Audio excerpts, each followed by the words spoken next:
The days are long, but the years are short. Indeed, I can't help but realize the validity of this statement time and time again. I've had plenty of work on my plate as of late, so much to do and so little time. Nevertheless, I adapted to this phenomenon long ago because I've always had to do something. I always have to grind away at something. Even so, I stop and wonder sometimes, am I just letting my life pass me by?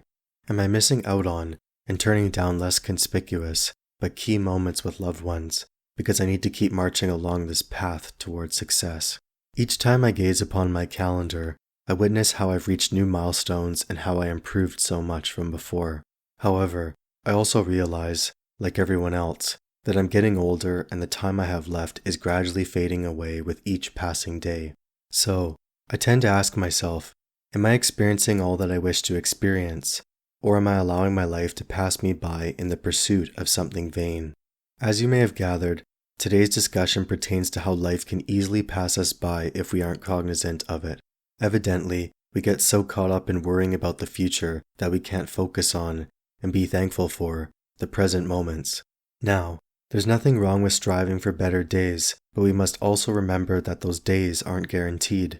This fact implies that we should maximize the days we're afforded, living well during the present, but also maintaining hope for a better future. We need an objective, something to pursue and strive for.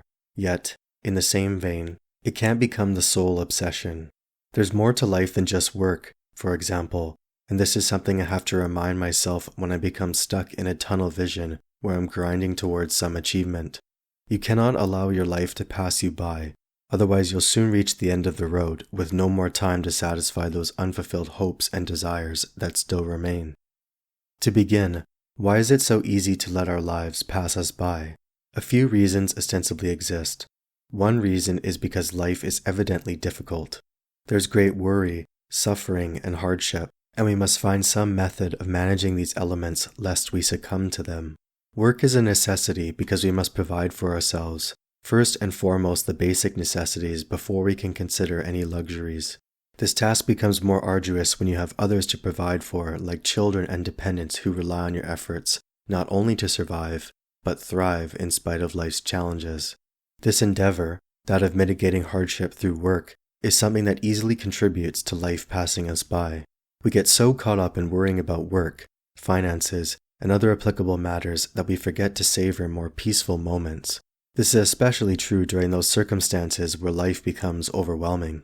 I understand this sentiment well, and a period I've referenced in other videos was a few years ago when I was halfway through my undergraduate studies. I remember being extremely depressed at the time because of a few factors: personal health problems, family finances going through a rough patch, and interpersonal relationship difficulties.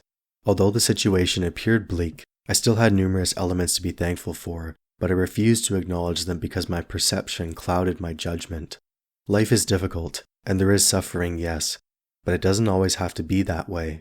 Negative events can only affect us if we allow them to, and sometimes our minds exacerbate a problem by blowing it way out of proportion. The solution to this conundrum is to be pragmatic about circumstances, both positive and negative. Enjoy when life is proceeding well, but also be aware of how it could shift downhill so you aren't caught off guard. Meanwhile, for negative periods, realize that they won't last forever and eventually the rain does stop. You just have to endure the storm until then, until you can see the light at the other side. Another reason why we let our lives pass us by relates to our exceptional ability to solely focus on one endeavor: tunnel vision. While this facilitates efficiency and productivity to a remarkable degree, it's also a double-edged sword because we become blinded to everything else. A very apt example is that of workaholic parents who, while financially providing for their children, neglect to provide what those children really long for: time and affection. A very common phenomenon that many people grapple with because they seek to maximize the time they spend with loved ones, but they also comprehend the task at hand. Bills have to be paid, food has to be put on the table, and the debt collectors don't care about you or your loved ones. All they're concerned with is money and collecting it in a timely fashion. So, parents work hard to ensure that food is on the table, the bills are paid, and the debt collectors are satisfied. By the time that's accomplished, there seems to be no time left to do other things because the exhaustion sets in. Rest is needed to repeat the cycle. Even if you don't have children or dependents, the circumstances are similar with the exception of having a little more spare time on your hands. The risk of letting life just pass you by, though, is roughly the same because having more time isn't a guarantee that you'll use it well. A plethora of distractions exist, like the internet, TV, and boredom. You may have more time, but it's up to you to utilize it sufficiently. Alright, we can understand how easily life can pass us by, but what's the remedy? How do we prevent this phenomenon from occurring? Fundamentally, we must be mindful of all that we do. This happens when we at least try to understand our own behavior, when we ascertain what we value and what we desire. As we all know, it's extremely easy to become locked into unconscious routines and habits, operating on autopilot. In terms of finances, we frequently discover that our expenses are so high because we spend money subconsciously, usually on habitual purchases. In terms of time, we find that we also waste this precious resource on habitual endeavors like watching TV or mindlessly scrolling on social media. Even with more constructive endeavors, like work and grinding towards some achievement, comparable principles apply. Money and time can be unconsciously wasted on these pursuits as well, if we aren't careful. The pragmatic solution is to be mindful, to ascertain what you value and what you actually wish to achieve. If you're spending too much money on unnecessary items, try to cut them out, or at least minimize the expenditure. If you're wasting time on unproductive activities, understand why you gravitate towards them. Do you engage in these activities when you're bored, tired, or upset? Once you determine the impetus, or root cause, of these actions, then you can tackle the problem. Note that with time, it's not wasted if you believe that you're using it wisely. Whatever goals you have and whatever objectives you're striving for, you must maximize the time you're inputting by minimizing inefficiencies. This occurs when you have a clear path in mind, when you know which steps you're going to take.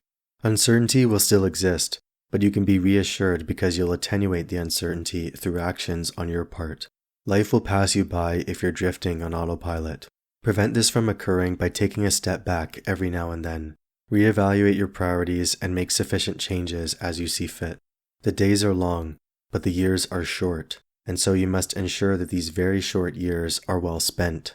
Make active and conscious decisions, so you can maintain some semblance of control as your vitality gradually withers away.